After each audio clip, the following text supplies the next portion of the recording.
Hi there, my name is Dustin, and I'm going to walk you through the Stageforce all-in-one platform, newly released in 2023 as part of an overhaul to add project management, client management, all to the inventory dashboard and inventory features that Stageforce has been known for. So this video is targeted at current customers who want to know more about what has been added to the system. And this video will go through kind of a brief overview of these major areas, and then more detailed videos will be available to you if you just go to the Stageforce website, search for those. More detailed videos will be coming fast and furious over the next few weeks. All right, so let's go ahead and get started here. This dashboard. So it's really your one-stop shop for kind of just understanding what's going on with the business.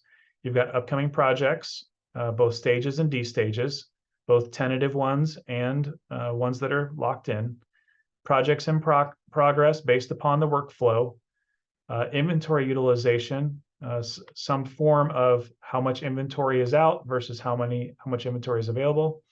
And then down here at the bottom, you've got photo links for newly listed projects.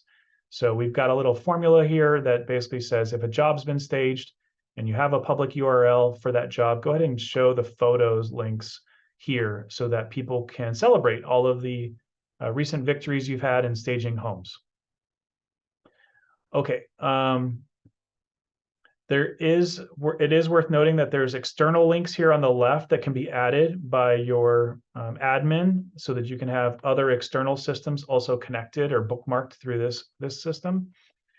And other than that, you'll see this notification area here at the front that whoever runs the system at your particular company can kind of put out notices about what's happening at the company.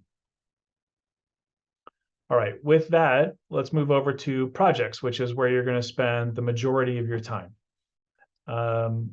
Default-wise, I think it goes into list view, which is this more spreadsheet type of view, but all the jobs you have. You can see their default sorted here by project status. But I also have some quick filters here on the left. If I only want to see the jobs that are currently staged, I can click that filter and just see those jobs. You'll notice that inventory status is here. That's all based upon the legacy inventory status that we have if you move items and have an inventory subscription with us. Listing status, stage dates, destage dates, and then you can see over here that I've got multiple views that I can choose from. So if I'm not really a spreadsheet person and would prefer to see the picture of the properties and have them grouped by the buckets or the how far in progress these jobs are, I can choose tile view, and that stays with me no matter if I use my phone or mobile device, my iPad, or anytime I'm logged into a given device, it'll remember what view you had. But you also see we've got billing views here. We've got a calendar view, and we have a map view. If I have a filter on it, it'll show just those properties that are in staged. And then lastly, there's a legacy view for people who prefer the original dashboard with the Stageforce system. So also with projects, let me go back to list view real quickly. You can see I've got these filters, and these filters are really a key for trying to understand, your jobs and job types. If you just want to put in a search term, you can absolutely do that. But also I have plenty of fields to choose from to isolate. Maybe it's a particular range of times when we staged, what did we stage in the month of January? We've got project types, including stage jobs, design jobs, consultations, whatever you would like. If you need to find a design style like coastal or contemporary, and you want to find all the properties you've done that fit that design style so you can reference it for a new job you're getting, project filters are a great way to do that. You also see we have this kind of global search here. You can put a lot of different types of information into search. It works almost like a Google search of your projects. Okay. Let's go ahead and go straight into a project, since that's where a lot of the features we're going to talk about that are new. So in this project screen, you can see I've got this header, with also kind of this primary note. This has been really popular since we launched, but essentially it's a primary comment that gets shown at the front of this job everywhere you see the job. And that's because there's something so important that the entire staff and crew needs to be aware of it. The default screen is the project details. It's a list of a lot of different pieces of information that you can store. Of course, you don't have to, but there's a lot of information here that makes it a lot easier to stop using spreadsheets and stop using third-party systems and having it all in one. It's important to note that things like the billing area, these are all permission controlled. So if I'm the lowest level user in the system, I absolutely do not have access to that type of information. What really is kind of important and to the core of this system, though, is project types. I can have staging jobs, I can have design jobs, I can have consultations. Every which way under the sun you want to put a job, you can put it in here that way. Accounts, this is another big key why it's better to use Stageforce than some kind of third-party project management system, because we had to build it in a way that understands the relationships between Amy, the realtor, Pete, the homeowner, and Coldwell Banker, the brokerage for the account. You can see here all the different account types supported. Escrow, you can have your vendors, like your cleaning vendor or a painting vendor, a realtor team. All of these are pre-supported in the system, and there's many places where you can add your own values to customizable fields. Chris Lynn is a contact here who may be Amy Poole's assistant. Maybe Chris is also related somehow to Pete, the homeowner, but it basically houses a way to have additional contacts beyond the accounts. Another kind of unique feature is that instead of just having a given date of a project, you can have a range. You can also have this tentative title associated to it. And then destage dates can also be in the same or customized in the same manner that stage and start dates have. Project status is really the key to the system. And you can see here how the overall workflow works. There's going to be a separate video on the project status workflows. But the bottom line is that leads are people who have reached out to you that you are trying to engage and vet and see if they're a good client. Opportunities are vetted jobs that you want to try to win, and you go through essentially an assessment, putting out a proposal, having them review it, negotiations. And then after you get the contract signed, you get into the design phase of the project where you choose items from inventory, you start doing the installation, and then once the installation is complete, it moves into staged in contract. If it goes over past the contract, you move it to staged, extended staging. And then the moment you hear something is pending, you move into D-stage planning. And then actually when the D-stage happens, it's in progress.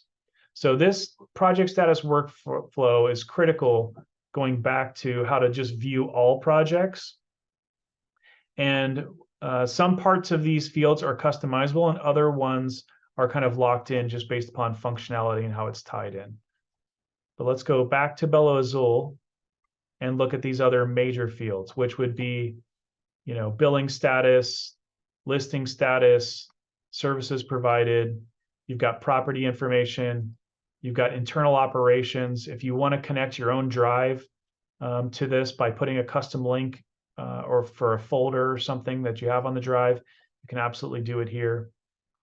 And there'll be more videos on the details and maybe best practices with this, but obviously housing information about the project is the best way to make sure you're not using spreadsheets and other third-party systems and putting in data only in one place.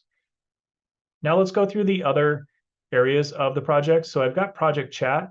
This is the internal way that you can communicate about the job. If you do use Slack or Google Chat or just text threads, everybody on the job can use this and send videos, photos, chat back and forth about the job. Tasks are a new feature that's being implemented as we speak, and it essentially allows you to have a template that's loaded in for every job. You can add tasks individually at the job level. if you want to expand upon what those tasks are. But you can see here that they are a bunch of tasks that are really about oversight and making sure your crew and your designers and your teams do or follow procedures and do what they're supposed to. You can see under assigned, I can choose either roles or I can choose individuals that are part of the user groups. And just as a reminder, there are unlimited users for our system. So please know that it can make a lot of sense to add your entire team to the system. If I go through and I'm a user logged in and I choose that I've done this task or haven't done this task, you can see that the status is updated immediately. And there, I can also add a note saying maybe why I couldn't accomplish this task. Okay, again, look for another video on tasks as we announce it and make it public, but it's an important part of the feature set that will be part of Stageforce moving forward. Move and manage, shop, and rooms operate just like they have for current Stageforce clients, so I will skip those for now. Same with reports as well. Photos operates a little bit differently, so now you can drag and drop photos into this, this user interface. They're a little bit better presented as well. They load faster, and then of course you can choose and designate which one is your primary photo versus others. So we are seeing a lot of people use the photo feature. Okay, I've spent enough time in projects for now, but let's go ahead and move over to accounts, which is one of the other major new areas of the system. So as I mentioned about project types, that we wanted to support more types, the same is true with accounts. Accounts are anybody you do business with. And that can mean, you know, financial transactions or just maybe like realtors, maybe they don't pay you a cent, but they refer you clients. So anybody you have a type of business relationship with should be created as an account. You can see I've got realtors, homeowners, realty teams, brokerages all here. I've got the ability to search for them using a bunch of criteria. I've got filters. And there's this concept of kind of targets. So if you do have target accounts you want to go after, you could go into any given person and say, or any given account and say, you know, I want to have them be extremely valuable, or I want to target their status as a target or potential client. But you can see here for Amy Poole, I have basic information about her, you know, references to what she likes, doesn't like. You can see here at this note, Amy loves modern simplistic designs. Do not use Couch 4134. This again is a very popular feature for making sure that designers note what's important to that particular client. Another big piece to know here is that the parent account, you can see Amy is part of Coldwell Banker Realty. So I have the ability, if I go to this tab area, to see all the projects I've done for Amy and see how I've priced them on average.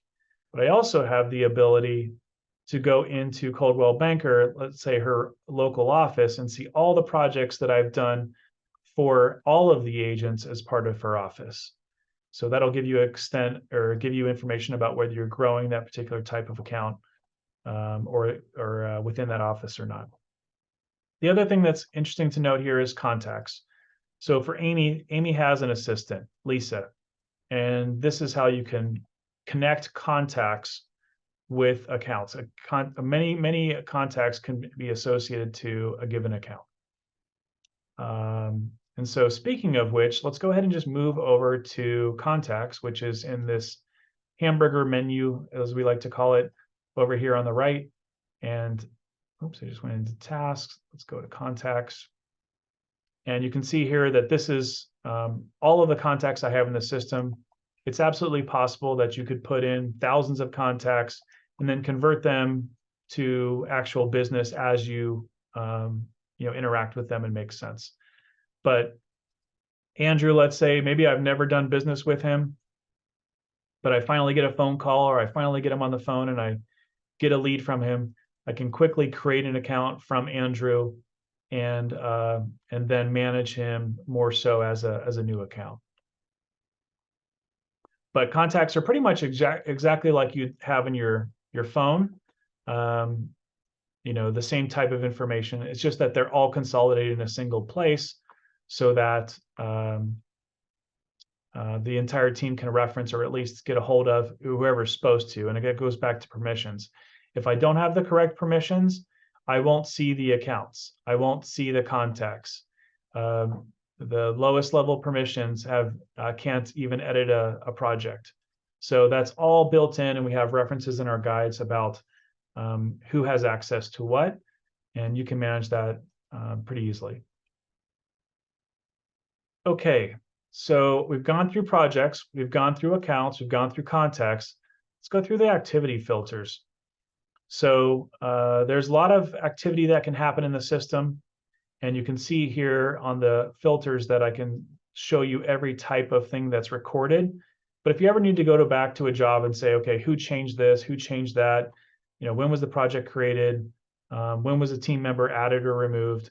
We can continually add to this list, but basically it's a nice little history of different types of activities in the system by any given people. And you, of course, link to these jobs. If I say I'm going to go to, I change the listing status, I can click into it and immediately see that what the listing status was and who took care of it and who changed it. Okay, with that, I think, let me just think real quick if there's anything else I want to wrap up on this. I showed you the dashboard, I showed you the projects, I showed you the accounts.